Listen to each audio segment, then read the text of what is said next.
Picture this. You worked for years. You saved carefully. You made sacrifices other people didn't bother making.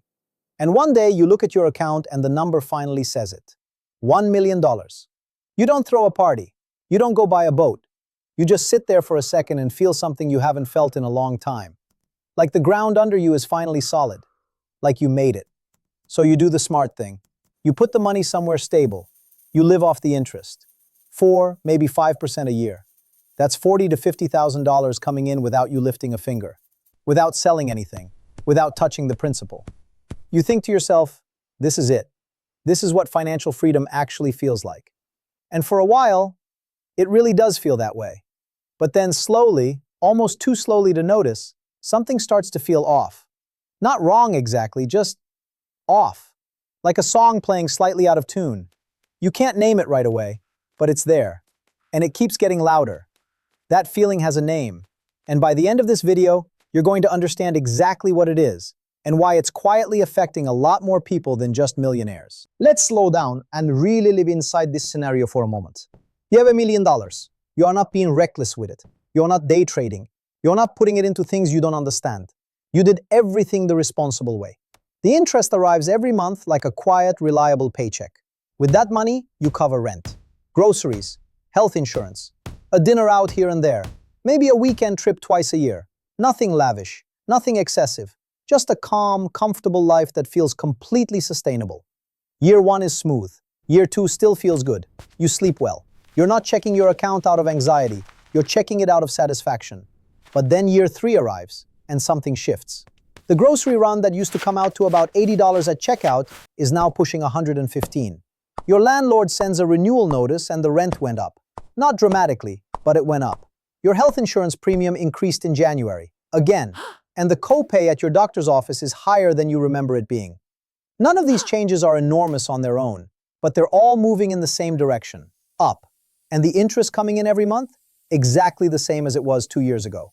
40-something thousand a year, reliable as ever, unchanged as ever. Your income is frozen, but your life is not. That gap between a fixed income and a rising world, that's inflation. And I know that word can feel dry or political or like something reserved for news segments you half watch while eating dinner. So let's forget the textbook version entirely. Here's what inflation actually means for your daily life. Every year, the things you need, the basics, not the luxuries, tend to cost a little more. Not because you upgraded your lifestyle, not because you started buying premium versions of things, just because that's how the economy moves. Prices drift upward, slowly, consistently, and often silently. Year to year, the change can feel almost invisible. You barely flinch. But string enough of those years together, and the picture looks completely different. The same dozen eggs, the same loaf of bread, the same monthly prescriptions, the same insurance plan. They're all asking more of you than they were 5 years ago. And if the money coming in stayed exactly the same, you are, by definition, getting less for it. Your money is standing completely still, but the world it lives in is moving every single day. And here's where this gets really interesting. Because this isn't just a math problem, it's a psychological one. And honestly, the psychological part might be harder to sit with than the financial part. There's no moment when it all becomes clear, no notification, no letter in the mail that says, just so you know, your $1 million now buys what $850,000 used to buy. It just creeps in, quietly, through small decisions and small frustrations that don't seem connected at first.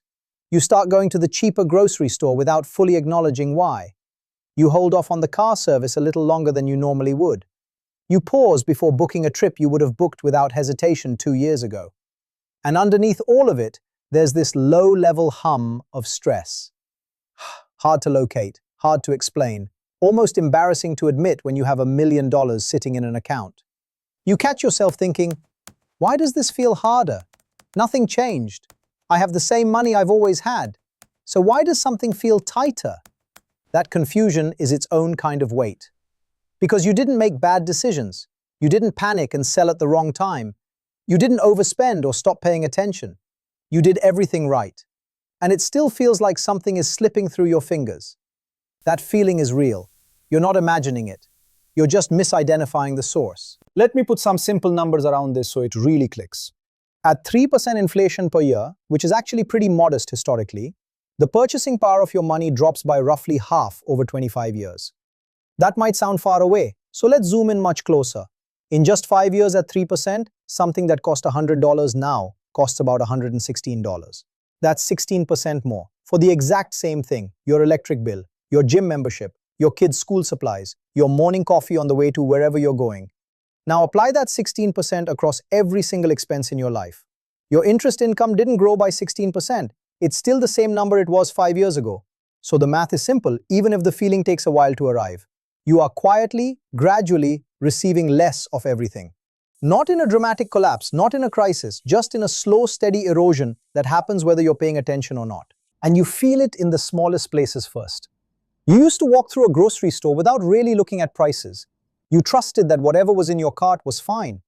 Now your eyes catch the tags before your hand reaches the shelf. Not because you're broke, but because some part of your brain started keeping score and you didn't ask it to. You used to say yes to things more easily. A spontaneous dinner, a concert, a flight somewhere you'd never been. Now there's a pause before the yes. A small, quiet calculation that didn't used to be there. You used to think of your $1 million as a wall, something solid standing between you and financial worry. And now it feels more like a cushion.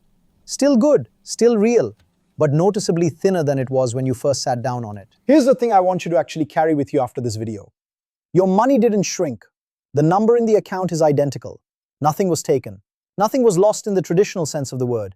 But your reality changed. The world your money exists inside of shifted. Costs rose, prices climbed, and a fixed number sitting inside a rising world is, mathematically speaking, a shrinking number. Even when it looks the same on the screen, you're not getting richer. You're slowly falling behind without noticing. And that's the quiet part. That's what makes it so disorienting for so many people. They did everything right. They saved when others spent. They planned when others ignored it. They made the responsible calls for years. And they still wake up one day feeling like the ground shifted under them without warning. That's not failure. That's not carelessness. That's just the invisible math of time working against a number that stopped moving. Now, I want to be clear because I don't want this to land as doom. $1 million is still meaningful. It is still more than most people in this country will ever have saved in their lifetime.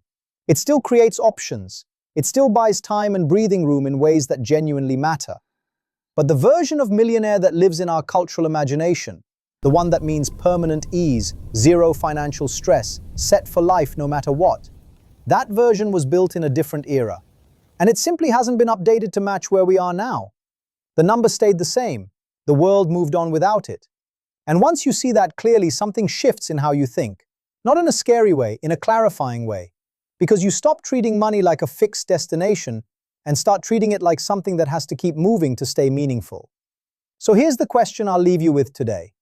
If your money stayed completely frozen for the next 5 years, same account, same balance, not a dollar added, not a dollar touched, would your life feel exactly the same? Sit with that for a second, because your gut answer to that question probably explains inflation better than any chart or textbook ever could. I genuinely love to hear what you think. Drop it in the comments. Does $1 million still feel like enough to you? Has the number started to feel different than it once did? Or do you think people are simply overthinking it?